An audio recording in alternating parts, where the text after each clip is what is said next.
Now that we have the software installed, let's discuss navigating the interface and toolbars. When you first install Rhinoceros, it'll look something like this. You'll have 4 viewports, top, front, right, and a perspective window. You'll have a main navigation bar up at the top, and a couple of toolbars. Also, in current versions of Rhino, when you download it, there will also be a welcome note on the right side, and you can just close that out. The cool thing I like about Rhino is its interface is extremely adjustable. So you can grab all of these docs and pull them out however you need to. And whenever I do a fresh install of Rhino, I always like to open up the layer palette and the object properties and just kind of scoot those off to the side and slide them over so that I have lots of screen space, but I can still see my layers. When you pull these toolbars off to the side, you'll see lots of various tools that you can use. The main tools that you'll be using are like the polyline, curve, box, and boolean. There's join and split and trim. All these tools are very useful for different operations depending on what you're wanting to do. In this video, I just want to give you a general overview of what the interface looks like. Up top, you'll notice there's a command line. This shows you everything that you've done so far and also allows you to explore what sort of possible operations are available. So if I just hit the letter A, a drop-down list will come out and show me every command that starts with A. This is how I learned Rhino. I just explored the command line and found the things that I wanted. If I wanted to make a cube, I would just type cube. I didn't know what that meant, so I'd try box. And sure enough, I found my box. So it's asking me for the first corner of the base, and I just was like, okay, well, I want it about here, here, and about that tall.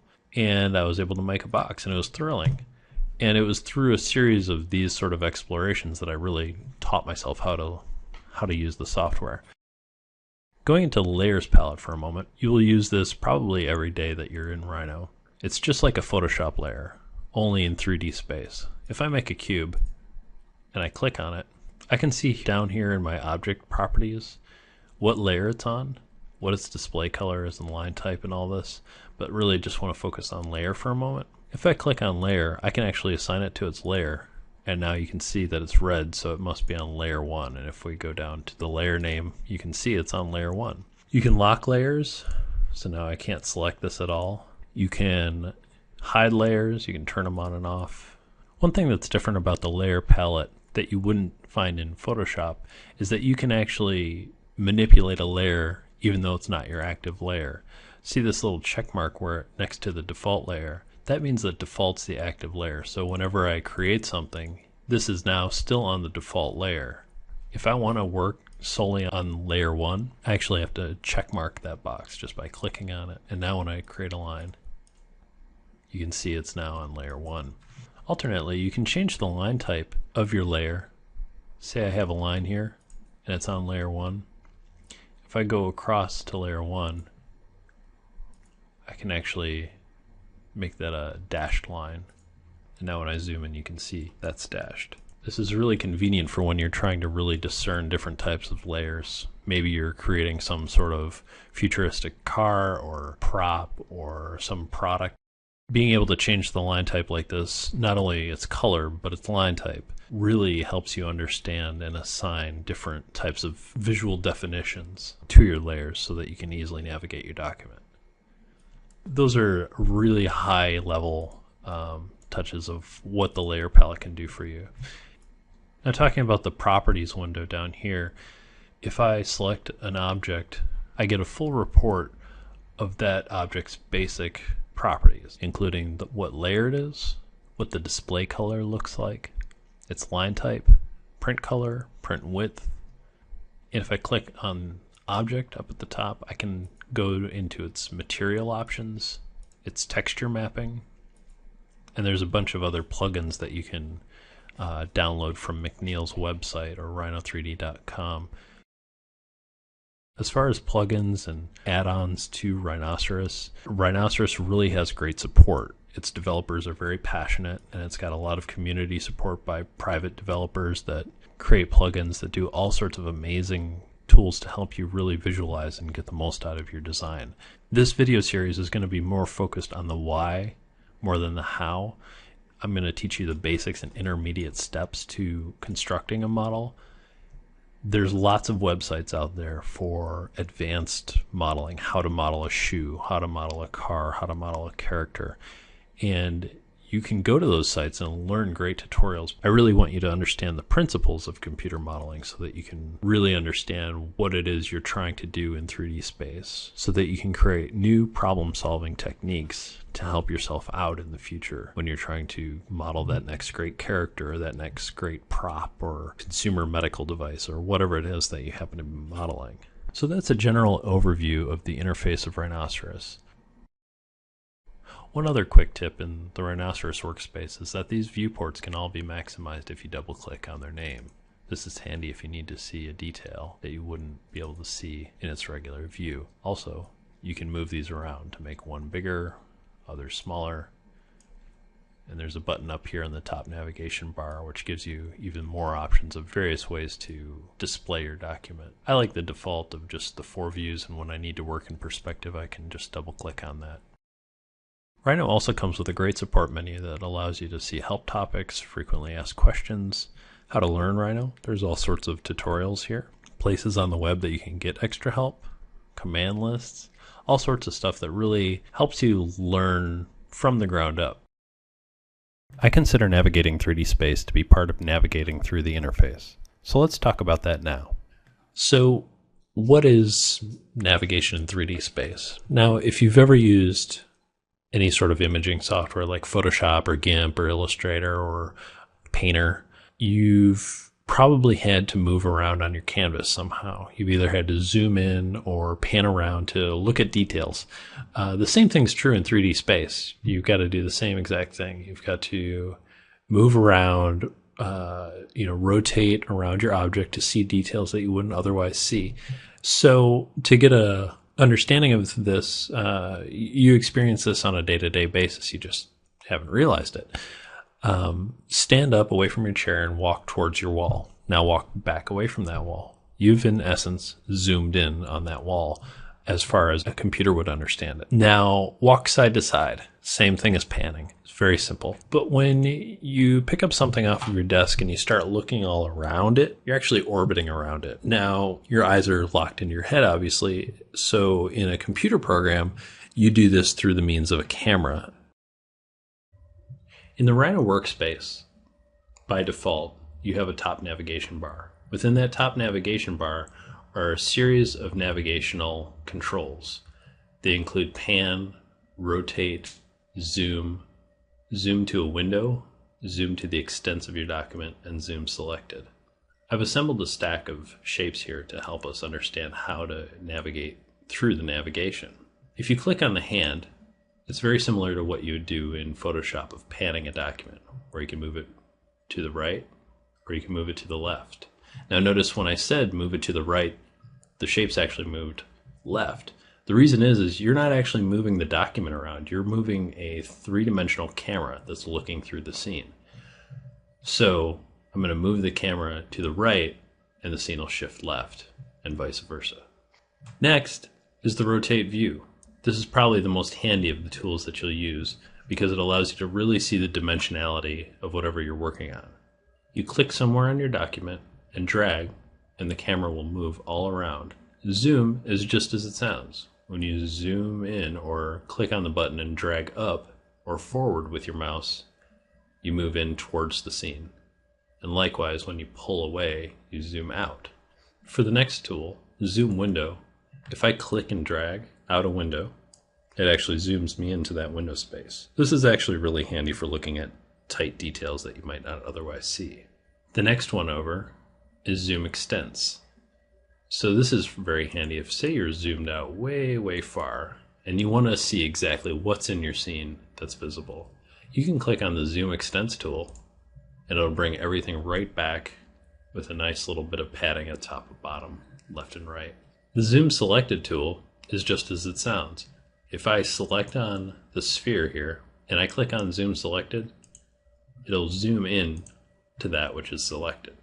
And you also have a little button up here which is kind of handy too, which is your undo view change. So say I didn't want to zoom in on that, I can just click on that and it'll bring me back out to my last view. These are the basic navigation tools that you'll use from day to day in Rhino. Next, I'd like to talk about the hotkeys that you can use to also navigate your scene. So if you hold Shift and right click That actually pans your document.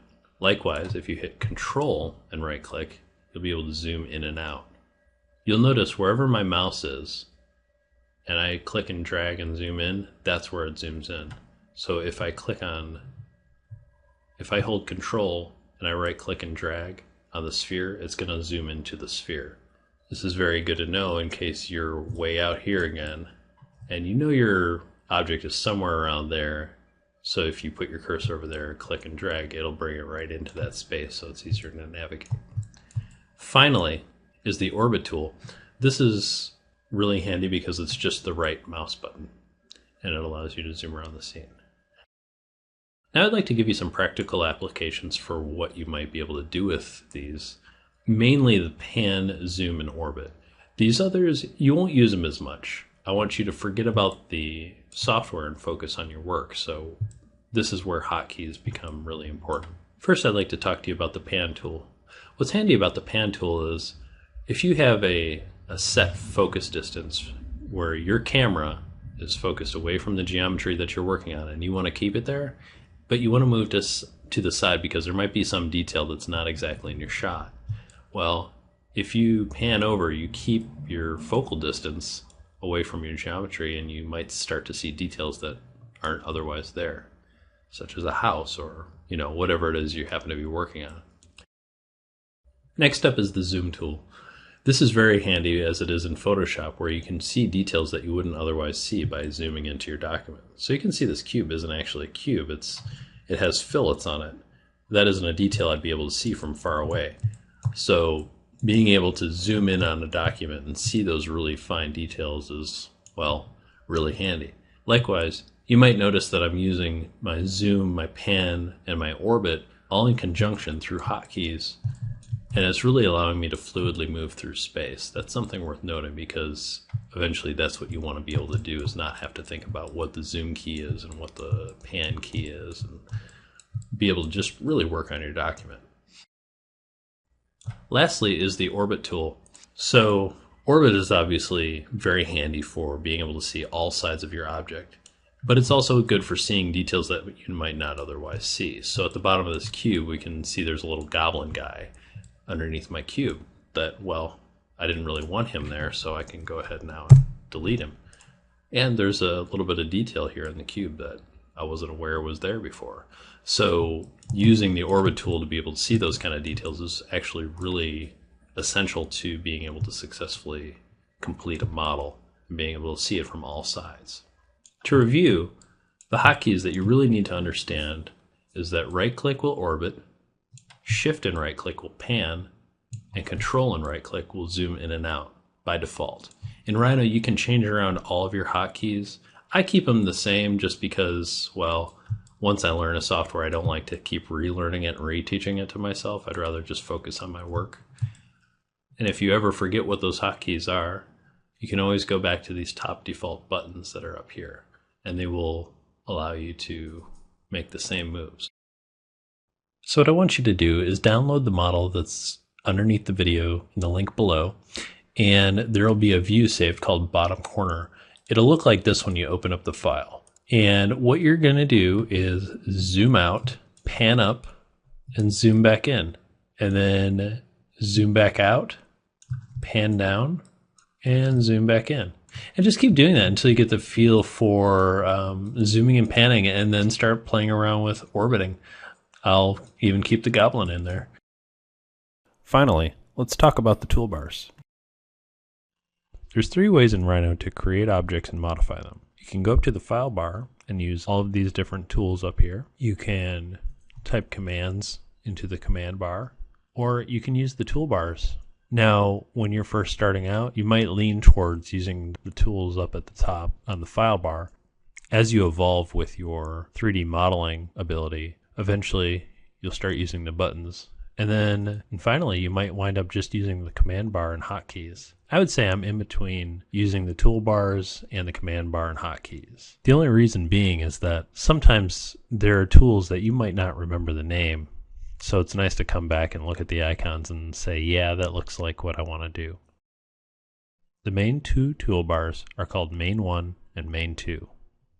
These are pretty much broken down into objects and object modifiers. Now I've got these set up backwards. The bar on the right is actually main 1. This is because this is how I have them set up in Rhino, and it's how it's familiar to me. You can drag these all over the place and put them where you want to. I recommend once you get comfortable with them, keeping them there so that way you can speed up your work because you'll know exactly where they are. So on the left, you have points, curve modifiers, surface modifiers, Boolean operations, mesh tools, and various modifiers. And on the right, you have your selection tool, which is always active if no other command is active, curves, surfaces, solids, and other various modifiers. Now, I'm at a point in my modeling career where I really only use the curve and curve modifiers, surfaces and surface modifiers, solids and Boolean operations, and random various modifiers. And this is okay because there's so many tools in Rhino that you could keep digging forever and not use all the tools. I mean, seriously, it has a lot of tools. Let's take a look at the Rhino workspace for a moment. I have my toolbars pulled off to the side here for a moment because I want to show you something. Next to some of the icons, there's a little arrow. It's kind of hard to see, but it's there. If I click on that, it'll bring out a sub-toolbar that has additional options and commands.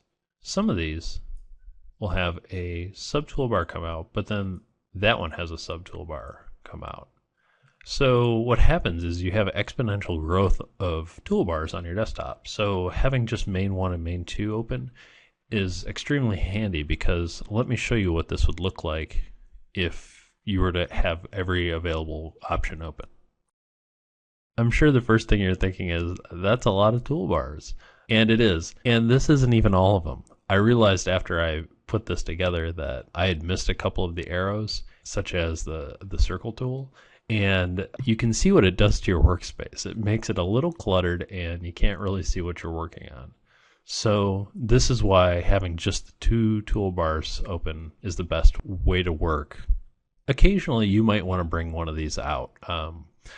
I do this a lot with the curve tools if I have to do a bunch of different curve commands, but otherwise, you know what, just keep them all closed.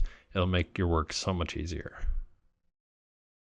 One other thing I'd like to show you is what I call panic mode. Let's say you have an odd instance. The toolbars have a little close window on them. I'm going to go ahead and close out all my toolbars, even the standard toolbar. So this is what I'm left with. And all I've got to work with is my file menu bar here and my commands. This has happened to me a couple of times.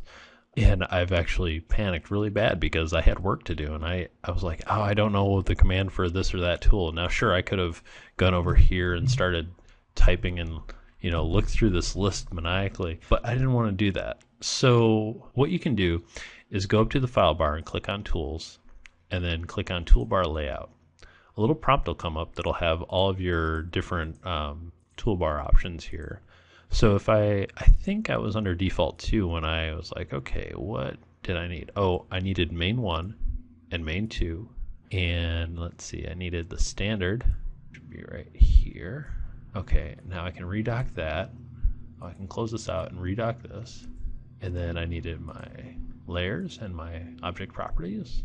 And just to doubly be sure I did that right, open up the toolbar palette again and click on File, Save All, and this will save my toolbar layout exactly as it is. So the next time that I close down Rhino and open it back up, this is exactly how my toolbars will be laid out. If you right click on one of these toolbars, you can actually create a new toolbar. You can import toolbars, delete them, add buttons, properties, so you can actually make your own toolbars if you want. Another thing that's kind of neat is you can hold Shift and right click on one of the buttons and it will allow you to edit the bitmap, or you can actually import your own bitmap for each one of these. I've seen some really cool tool layouts that people have put random stuff in here for different things.